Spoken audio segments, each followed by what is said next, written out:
Good evening, everyone. Welcome to the March 4th, 2025 meeting of the Economic and Community Development Commission meeting. I'll call it to order at 6:31 p.m. We can start with the Pledge of Allegiance.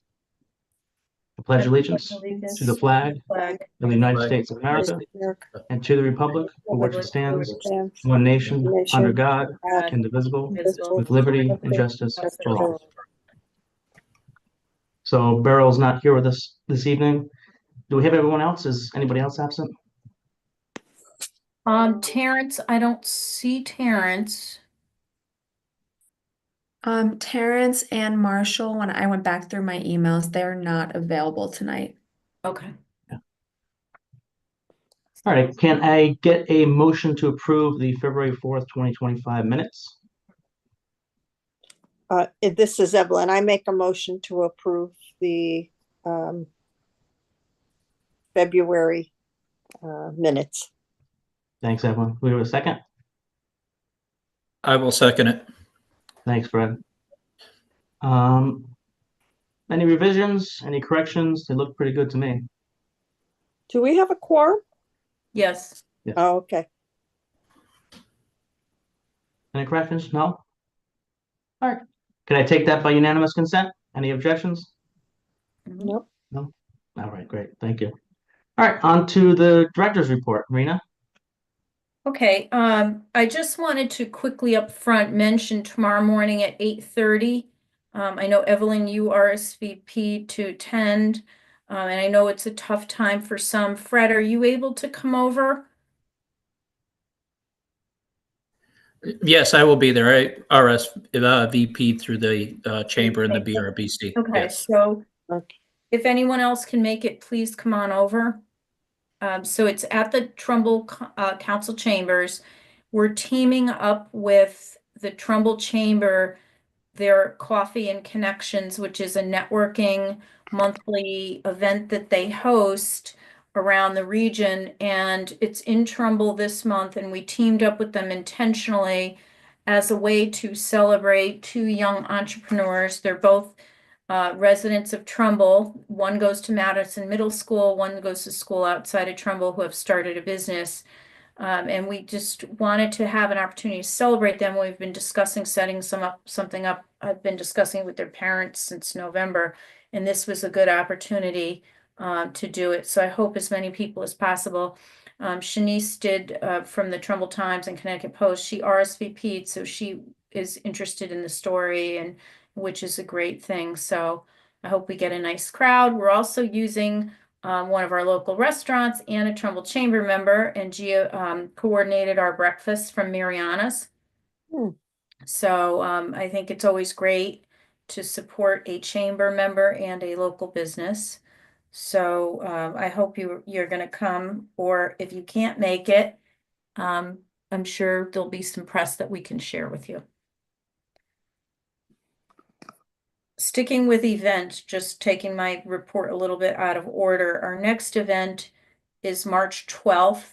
It's a tax event teaching about taxes, small business taxes. We are doing 4 collaborative seminars a year with SCORE on topics that I'm identifying through my experience talking with businesses over the years in terms of what their priorities are, things that they struggle with. Or that they need more support on. So right before tax season, we wanted to do a tax seminar on small business taxes. Gee, how many RSVPs did you and Joe have as of today? 52 for tax planning. Sorry, not Jay, not. Yeah, but we have 32 for the other one. 32 for, you're on mute. Sorry, 32 for tomorrow's Coffee and Connections, and then we have 52 for the tax webinar. Which is great.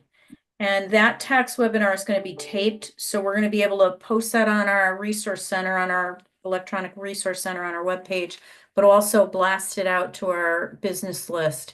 But if you know of anybody that is a small business that you think would benefit, please ask them to tune in. So it's always best to do it, because they'll have an opportunity to ask some questions if they have some specific questions. So, and then the next event we're having, just sticking with our calendar here, is the mall meeting on the 26th Hmm. of March. That meeting is going to be in person at the council chambers. You heard a lot of what will be discussed, but probably not all of what will be discussed. So, please help us get the word out. A mailing is going out to homes within a certain distance of the mall. We always do that. It will go out on Facebook. There'll be a blast, and there'll also be, if Bill allows us, on the sign out front. So, and then just word of mouth, other ways. Jan, And is this, can we have a letter, copy of that letter sent to us? Yeah, there's a great flyer, Okay. that we just finished today. Oh, great. is this gonna be What- a Q&A as well, Rena? Say that again? Is it gonna be a Q&A as well, or just a presentation? No, there'll be some Q&A. Okay. Yeah, yeah. So this is our fourth meeting with the community, and this is sort of the final plan, and then we move to phase two. So we're already overlapping, as you know, phase two, and so the community hasn't seen the full report. They've seen elements of it. What time is this meeting happening? 6:30 to approximately 8:30. So we'll circulate the flyer. We're going to do, I think we reported that we're going to do an SBA resource fair event in May. I think it's May 20th is the date. You'll hear more about that as it gets closer. Really, SBA is bringing their dog and pony show here, their resource dog and pony show. We are helping by providing the venue and helping get the word out and so forth. It's not so much a financial resources event as it is sort of their more, their other business supports primarily. Down the line, we're talking about doing a financial business resource kind of event, financing your business, those kinds of things. But this is more their product that they bring around the state. I think that's it for events right now. I spoke with Rob LaBrandy. I had asked him to put together a timeline for me for the POCD completion. I know some folks were asking me where that stood in between meetings here. So that is nearing completion. There are a series of steps and timelines that have to be carried out.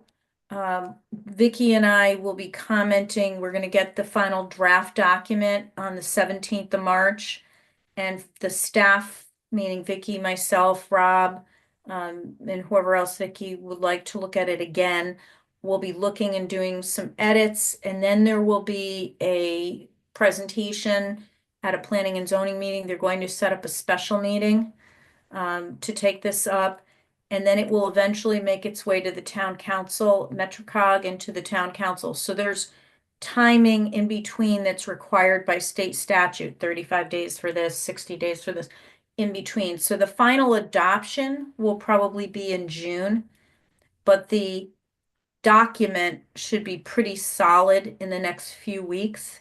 And we will let you know when that special meeting is. I think it's important, if you can, tune in to hear more about the plan of conservation and development. You'll definitely get the copy of it from us. But it is our guiding land use plan for the town. It gets updated every 10 years. We asked for an extension from it was due last year at this time, but you're eligible to request extensions. And one of the reasons we asked for an extension was that we had the mall study underway, and we wanted to make sure that we could fully incorporate sort of what was coming out of the mall study into the POCD. So you see the alignment of these completion dates. That's not a coincidence. So I think that, I think that they've done a really good job. We did start with one firm and they got us to a certain point, and then we had Stantec come in and finish the plan up for us. So I'm feeling very encouraged by the draft that I've seen. I think it's well done. And a lot of the planning that we've done over the last 8 years, we did the Long Hill Green Plan in 2018. We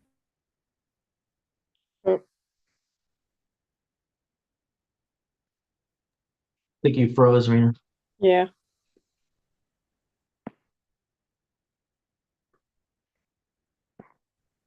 Am I back? You're yes. back. All of the planning that we've done over the last few years, right? You heard me say, oh, did I freeze again? No, No, good. Okay, so the corridor plan, the IL2 plan, which is the area by Reservoir Avenue, the IL3 plan, which is the corporate park, all of those plans have that work fed into this version, right, of the POCD. And it's a lot more detailed than we've had before. So I think that, we're in good shape. So Gia, Rob put together sort of a detailed timeline for me. I don't know if he copied you when he sent it to me today, but I'm gonna have you send it out to the commission just so you know where we are internally and how these statutory timeframes play out and when the vote might be. Okay, it's not an exact timeline because we have to make sure we're doing a special meeting for P and Z, but you'll get an estimated time frame. So those are and those are the events that are upcoming for now. We are talking about a job fair, and I know I keep putting it off, but a lot's been going on. So by the end of March, we'll have convened our team to start our planning. We are thinking of pushing the actual job fair off until spring of next year. There's a lot of things changing in the employment landscape in and around the world and country and Connecticut and our local communities right now. We're sort of, people are very inundated with change. So we're going to start our planning.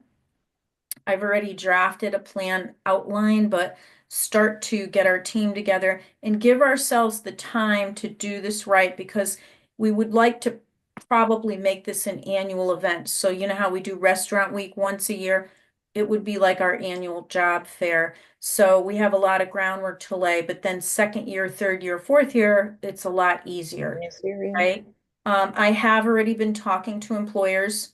And one of the reasons I felt like we need to push it out a little bit is some of the feedback that I got that said next spring would be better. Right now, they're dealing with a lot of change. Mm. So I heard that multiple times in multiple ways. So that's what's happening with that. So moving off of events and planning to business, we have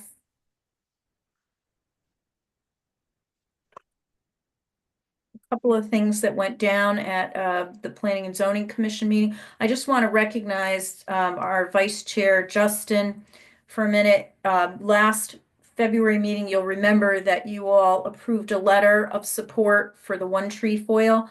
Mm. Jumped off and went on the wetlands meeting, which ran late, and Justin was very patient, and he presented that testimony to the commission. He did a great job, thank you. Very professional, of course, and represented us really well. There's a meeting tonight, so I will be jumping on a meeting after this meeting. I believe that they're going to, it's up to the commission, but they will probably close the public hearing tonight and vote on the project in wetlands, but, I don't have that definitely, but that seems like what's going to happen tonight.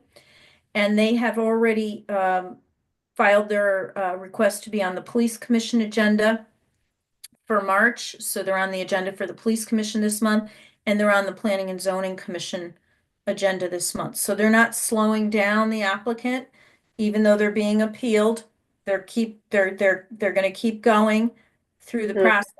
That is good because previously, when 48 Monroe Turnpike got appealed by the same person or entity, they stopped at every point and waited for the appeal to clear. before going on to the next step. This applicant is just going through the process and they will deal with the appeal along the way, which I think is really great in terms of kind of condensing the time. It's not a good situation, but it's the better, you know, for the community that wants this to come to fruition, it's better for us, right? So going to One Trefoil, we did a letter for, the commission did a letter for wetlands. And the commission might want to consider doing a letter for planning and zoning and revisiting the letter to see if they want to make any changes or additions to it. So there was a group that met. It was Layla, Justin, and I think Fred. Am I getting that right? That's right. Am I missing anyone? So I don't know if you guys want to talk at some point and again, and revisit the letter and see if you want to put it in exactly as is, or if you feel you want to add anything to planning, you know, for the Planning and Zoning Commission to consider. Because the purview of planning and zoning is more specific to the actual development, whereas wetlands is more focused toward, you know, the wetlands matters and the environmental sort of side of it. So it's up to you all, but that Planning and Zoning Commission meeting is the third Wednesday of the month, which is, so we would need to either submit that testimony or have one of our members attend and read it into the record. The meeting is on the 19th. So I'll let you guys determine what you want to do. It's always obviously good if someone comes in person. Fred, I would ask if you could check with the chamber. They did a letter Yep. for, they submitted it. They weren't there to testify in person for wetlands, but they did a letter. It would be great if somebody was there in person from the chamber, if possible, to read a letter into the record, potentially as well. So, So, I'll work on that. My pleasure. okay. So that's coming up this month. I think I told you already that the Lake and Main gas station renovation was totally approved. Okay, they're moving forward. You'll start to see as the weather warms up, them moving forward with their building permits and their, you know, their project. Okay.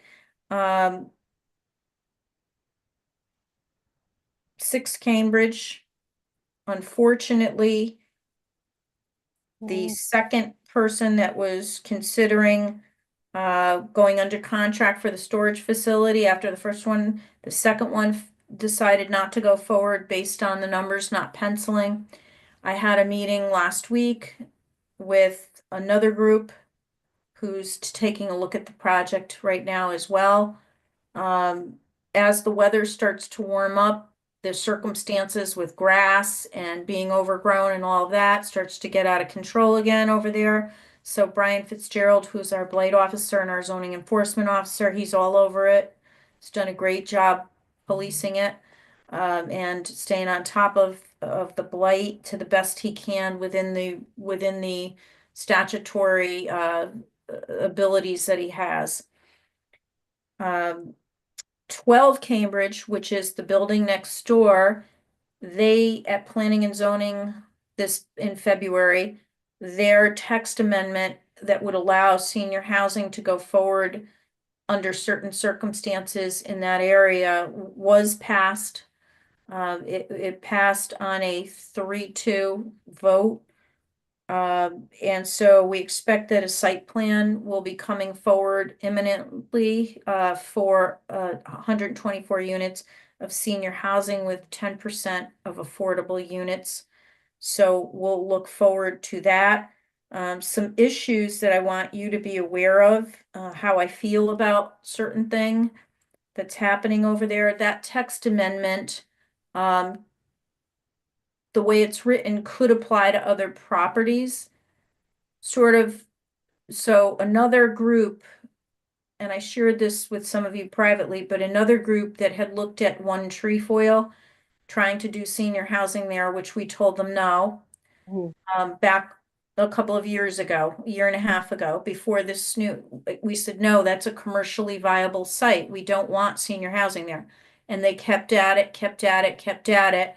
And they finally got the message. So they never went to planning and zoning because we said, we don't want to see that as an economic development effort. That is a commercially viable property. And they insisted it wasn't, by the way.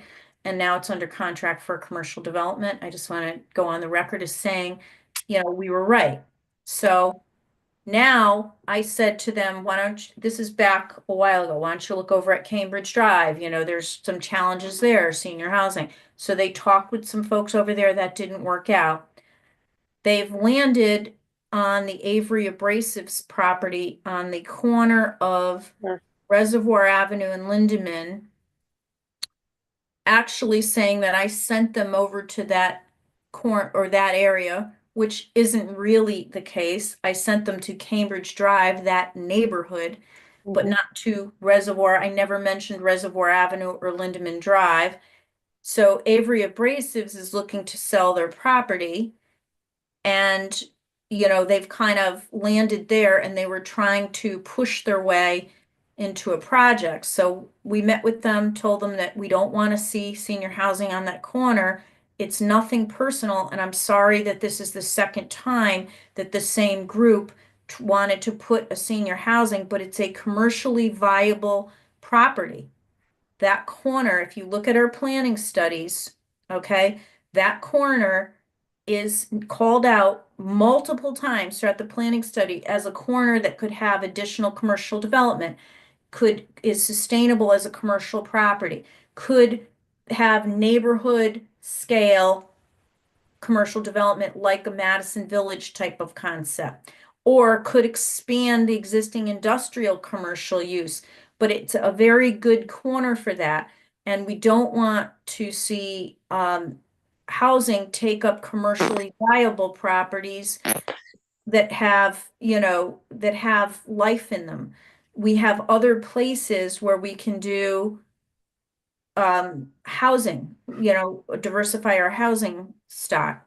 The other reason that from an economic and community development perspective, I was against it is that 2 projects in that same area are not market viable. One will knock the other one out. It's too many units in a close proximity that are age restricted to lease up at the same time. So they're gonna undermine each other's financial viability, meaning financing the project, right? So what I don't want to see happen is a piece of property at 12 Cambridge that would not otherwise be developed, which is really not that visible, okay, which doesn't have any commercial viability. I don't want to see that project not happen on that property. We need that groundless growth. It gives us our housing, gives us some affordable units.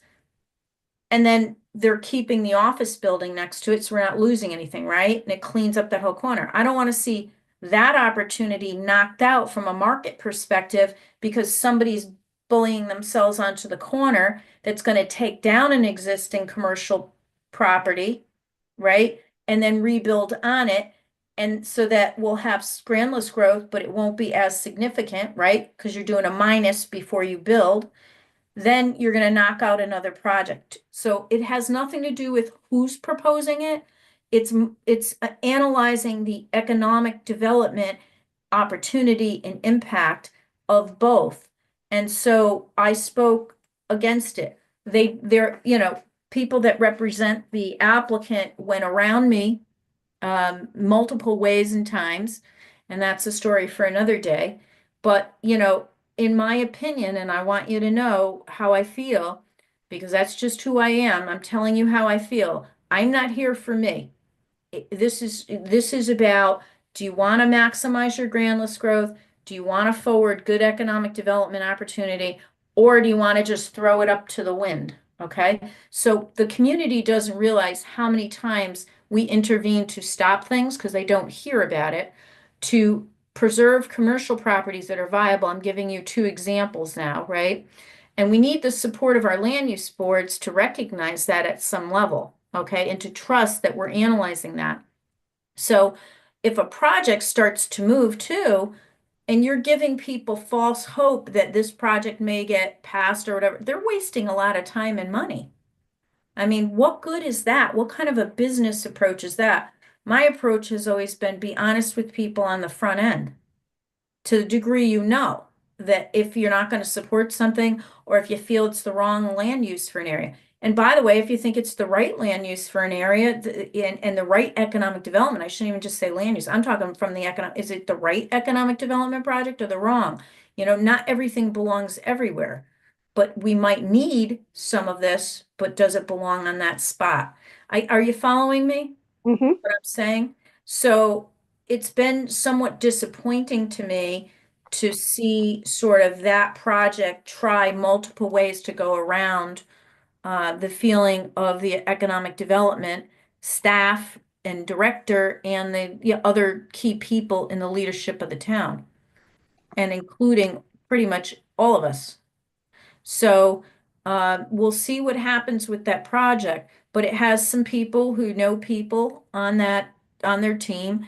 And, you know, I think that what we have to do is make sure, what I have to do is make sure that the voice of the why this is not good there gets out. And if they surface with a site plan application based on this text amendment passing to planning and zoning, I will put my perspective in writing. If people don't agree with it and want to go forward and vote it in anyway, hey, I did my job to point out the economics of it, okay?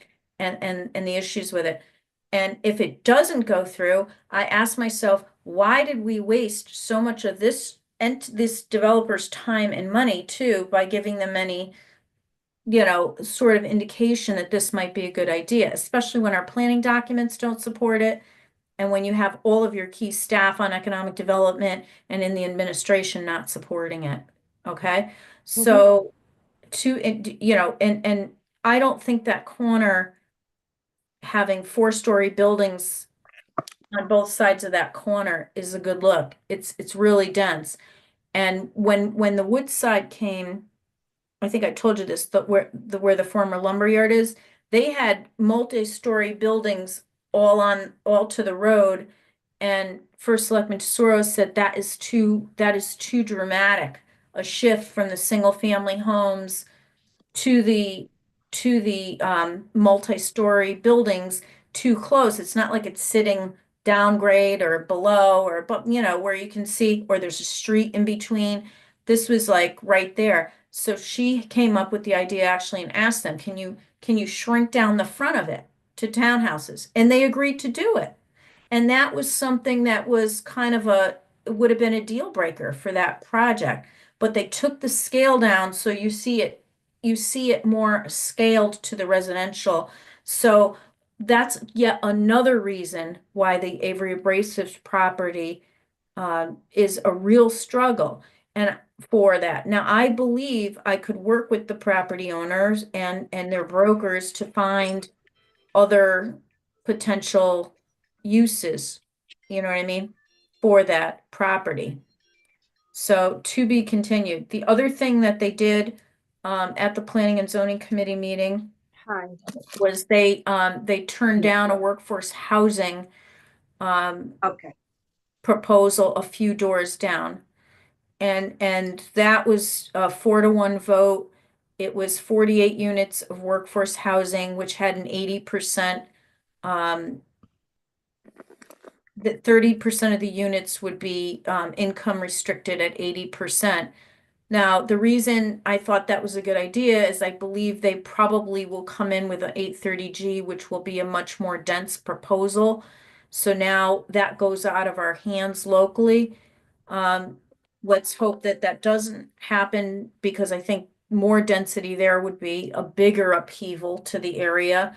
The other reason that I thought it was a good proposal, it was only, I think, a 2-story structure that they were proposing, and 30% of the units would count toward our moratorium points that we're working toward, which we're eventually going to have to start bringing some of those moratorium points on.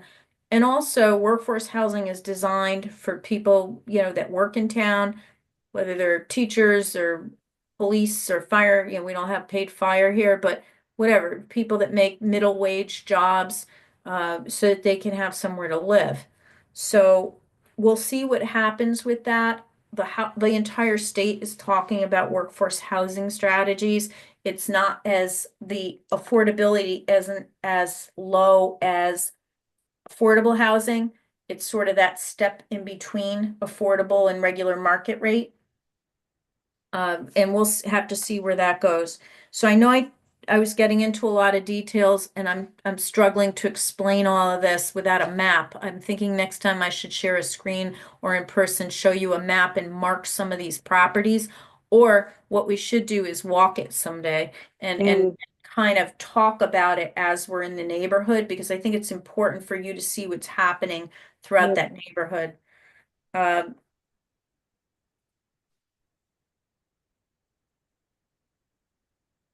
So I think from a development perspective, that's kind of what's going on. 48 Monroe Turnpike, they're still working, I was in touch with them this week. They're still working through their project. They're working to try to get it started imminently. But they had a few little things come up that they're working through, but they're still working at it. And I think it's going to move forward this year. And I'm waiting to see on the Gateway Commons project, down on 25 on the line. There's some stuff going on down there. I'm hoping that gets moving soon. But at this point, nothing's changed really there to speak of. I want to just address Long Hill Green for a second. So the medical office building that's going up, a portion of that building, about 600 square feet, elements of that building are part of a former historic schoolhouse. So a team of people, the developer, John Nair from Christian Heritage, who's on our demolition delay committee, Deb Silver, who's on demolition delay and is involved with the Historical Society, Brian Fitzgerald, our zoning enforcement officer, he oversees the demolition delay committee. Vicky's been involved, the developer, and some folks from the Preservation Office of Connecticut. And they've looked at that. I should especially point out Dimitri Paris, our Parks Director, who's been phenomenal, helping out to come up with a plan to save some portions of that building and store them for a phase 2, which would be sort of, it's not called, it's more of it's not a restoration, it's more of a reconstruction project.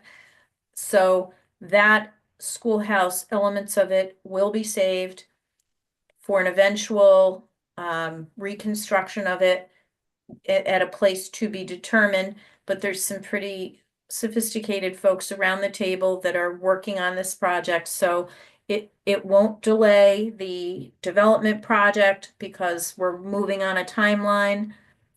And, they'll have the pieces that they're saving of the house cut up, the floor cut up, the walls, whatever they're saving. And that will be moved and stored hopefully on Friday. It may go into early next week, but it's imminent. So we are doing a preservation effort there that you'll hear more about down the line. The Long Hill green space redo will be starting as soon as the weather is good enough. So we've got everything sort of signed, sealed, and delivered with DOT. We have a meeting next Monday of our team, and so I'll report out more in April exactly where that stands. We do have a new Japanese restaurant that will be opening. I don't know if I mentioned this in our last meeting. It will be at 123 Monroe Turnpike, next door to Pronto and Mex on Main and Mathnasium, right in between there. Mhm. Wonderful, wonderful people, very nice Monroe residents. And they have owned a restaurant before, so they're gonna have some small tables for eating in and then take out. And it's Asian sushi, etc. So they're in their build out process. They're all approved. They have their building permits and they are or I think they're yeah, I think they got their building permits already and they're working on their renovation. So she was in my office, but she's gonna get back in touch with me when they're closer to a ribbon cutting. Very, very nice. And I think that'll be a nice little plaza with the different cuisines there. Mm. We talked about Antonio's.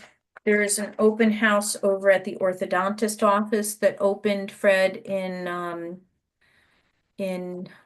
upstairs from you. I don't know. I don't know how much they're publicizing it. So they've sort of organized it on their own.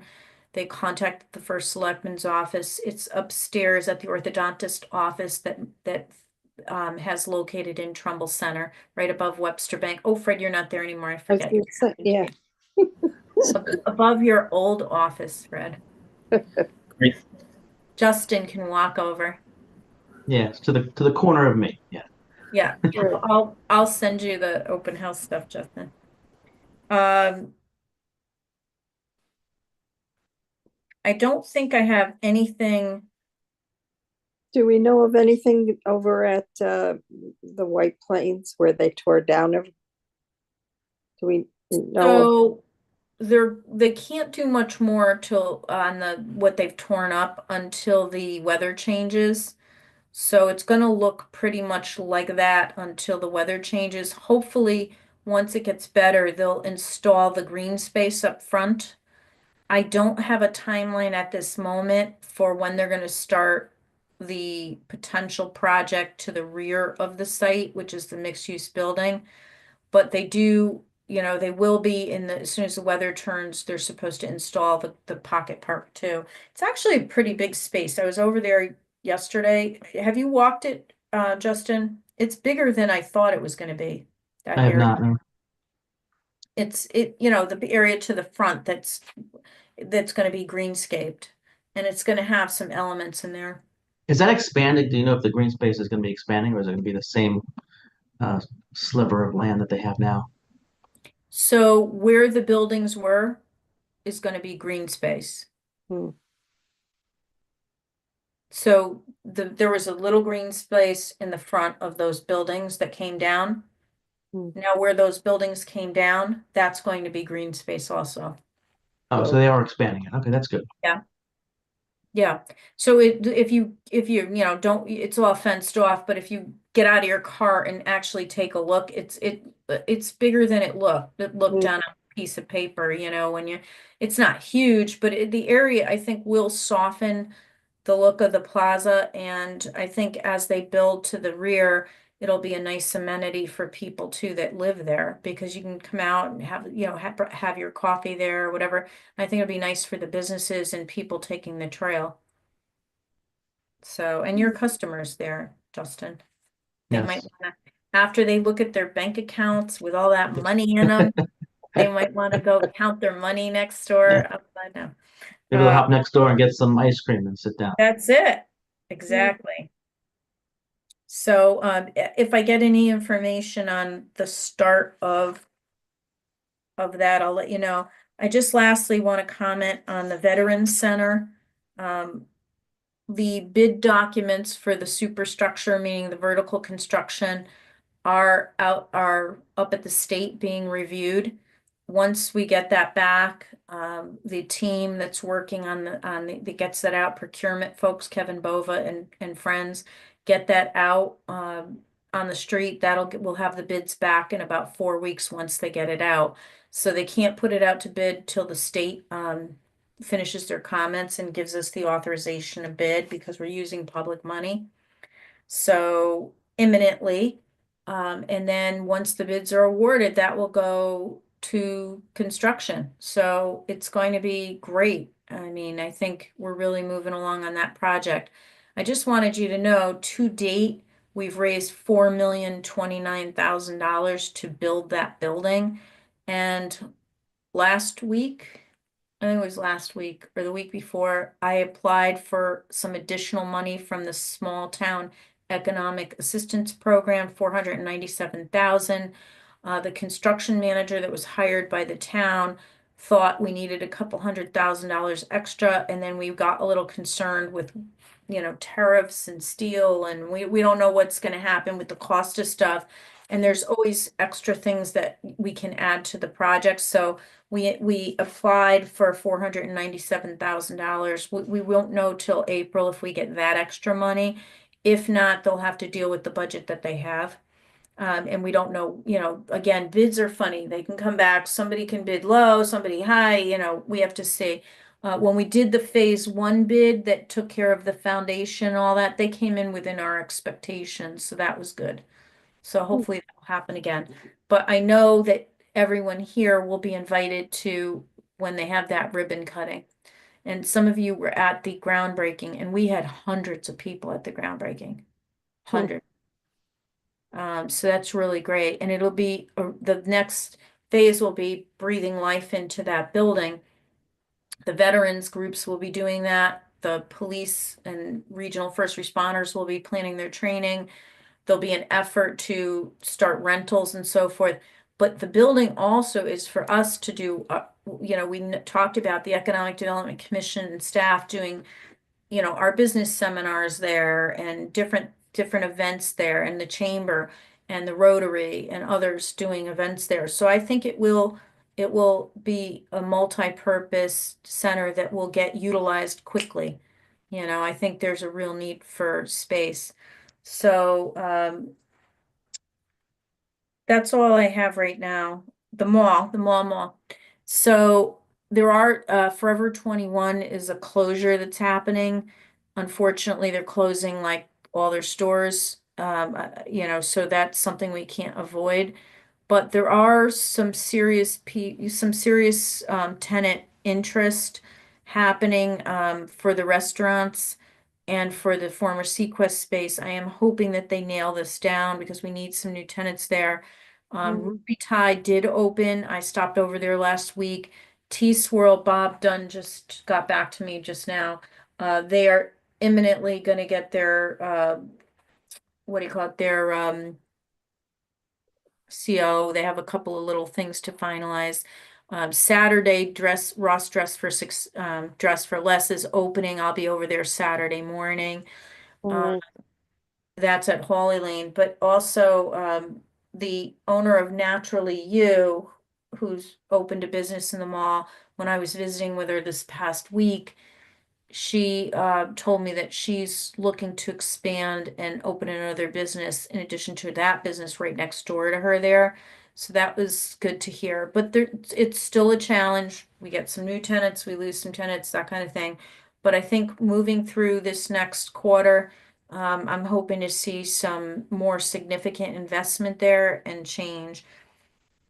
So to be continued.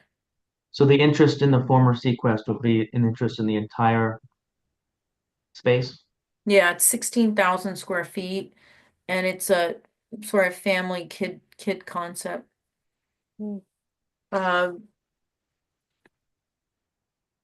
So we'll see.